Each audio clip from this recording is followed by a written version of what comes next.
सबने ये वीडियो देखा होगा। मध्य प्रदेश के सीहोर डिस्ट्रिक्ट में सतदेव नाम का गांव है, वहां पे 21 दिन का यज्ञ हुआ था। उस यज्ञ के खत्म होने पे नर्मदा नदी में 11,000 लीटर दूध का अर्पण किया गया। इंडिया में दूध जो है वो बहुत सारी सी रिलीजियस रिचुअलिस्टिक ऑफरिंग के लिए यूज होता है। शिवलिंग के ऊपर, कृष्णा के ऊपर, दुर्गा माता के ऊपर दूध चढ़ाया जाता है अभिषेक के रूप में।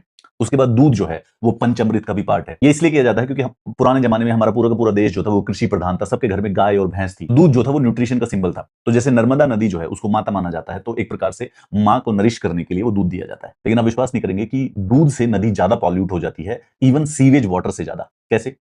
ये होता है बायोलॉजिकल ऑक्सीजन डिमांड की वजह से। बायोलॉजिकल ऑक्सीजन डिमांड क्या होती है?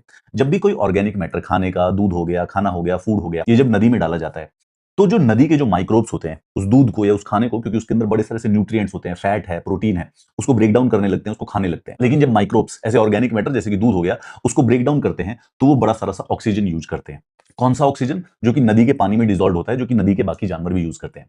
इसको कहते हैं बायोलॉजिकल ऑक्सीजन डिमांड, यानी कि नदी के अंदर ऐसे कौन से बायोलॉजिकल ऑर्गेनिजम्स हैं जो कि ऑक्सीजन को और ज्यादा यूज करने लग गए हैं। तो इतना सारा दूध अगर नदी में डाला जाता है तो सारे के सारे ऑर्गेनिज्म, माइक्रो ऑर्गेनिज्म उसको ब्रेक डाउन करने की कोशिश करते हैं, उसको खाने की कोशिश करते हैं और बहुत सारा सा ऑक्सीजन यूज करते हैं। जब वो एक लिमिट से ज्यादा हो जाता है तो ऑक्सीजन की कमी हो जाती है पानी में, और ऑक्सीजन की कमी हो जाने के कारण जो दूसरे एक्वेटिक एनिमल्स हो गए, जैसे मछली हो गया, कछुए हो गए, डॉल्फिन हो गए, उनके लिए वो ऑक्सीजन नहीं मिलता है और वो मर जाते हैं।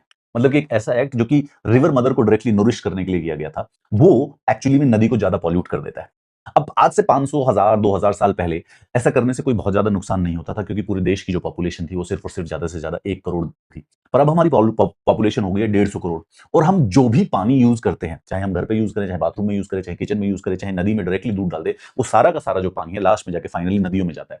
यानी कि नदी के अंदर जितना भी हम ऑर्गेनिक प्रोडक्ट डालेंगे उतना ही नदी का ऑक्सीजन कम होता रहेगा और नदी का जो पानी है और ज्यादा पॉल्यूट होता रहेगा। तो स्पिरिचुअल इंटेंट तो ये था कि 11,000 लीटर का जो दूध वो मां नर्मदा को नरिश करने के लिए डाला गया। लेकिन उसका इंपैक्ट ये होगा कि क्योंकि दूध जब नदी में जाता है तो वो ऑर्गेनिक पॉल्यूटेंट का काम करता है, तो वो नदी की ऑक्सीजन को ज्यादा खत्म कर देता है, जिससे जो दूसरे एक्वेटिक एनिमल्स है वो मर जाते हैं और पानी पीने लायक नहीं रहता। ये बायोलॉजिकल ऑक्सीजन डिमांड इस प्रकार की बात है कि अगर हम दिन में रेगुलर खाना खाएं तो हम हेल्दी रहते हैं, लेकिन अगर हम बहुत सारा सा पिज्जा बर्गर ठूस ले तो हम खुद ओबीज हो जाएंगे, खुद मोटे हो जाएंगे। यानी कि एक लिमिट से ज्यादा अगर ऑर्गेनिक सब्सटेंस जो होते हैं वो नदी में जाते हैं, वो उनको पॉल्यूट ही करते हैं, चाहे हम उनको किसी भी इंटेंशन से डाल रहे हो। वर्ल्ड की जितनी भी बड़ी बड़ी सिविलाइजेशन है वो नदियों के किनारे बनी है, चाहे वो इजिप्ट की हो, चाहे वो चाइना की हो, चाहे वो गंगा इंडस सिविलाइजेशन हो, चाहे भारत की जो प्रेजेंट सिविलाइजेशन है गंगा के चारों तरफ है। नदियां ही हमको आज तक पिछले 15,000 सालों से नरिश करती आई है, इसीलिए जो नदियां हैं उनकी पूजा की जाती है। इंडियन धर्म जो है वो बड़े ही एनवायरमेंटल सेंट्रिक है, मतलब कि हम माउंटेन्स की पूजा करते हैं, नदियों की पूजा करते हैं, पेड़ों की पूजा। मुझे लगता है कि जो जेन ज़ी जनरेशन है या जो जेन अल्फा जनरेशन है वो ये बात बहुत अच्छी तरह से समझेगी कि एनवायरमेंट जो है, नदियां जो है, पहाड़ जो है,